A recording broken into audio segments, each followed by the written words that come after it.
Доброго здоров'ячка.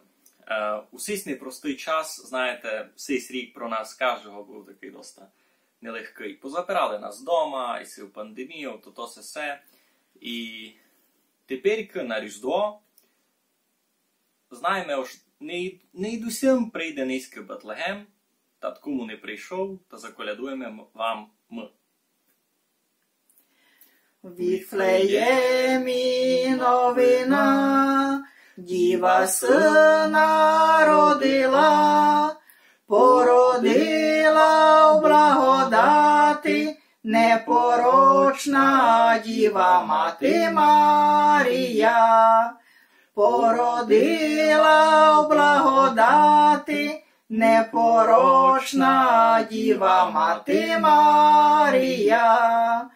Породила й у хліві, в Віфлеємській яслині, Йосиф діву утішає, повивати помагає Марії. Йосиф діву утішає, повивати помагає Марії. Серед темної ночі ясна зоря м'є в очі, ясна зоря засвітила, де Ісуса породила Марія.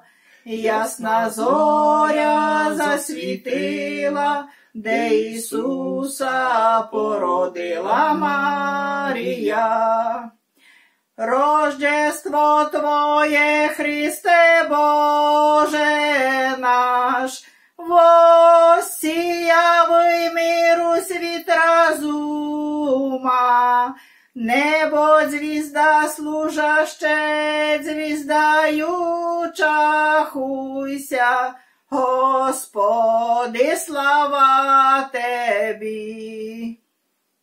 Вінчуємо вам і сісятки у миру здоров'ю попровадити і других ся радісно дочекати.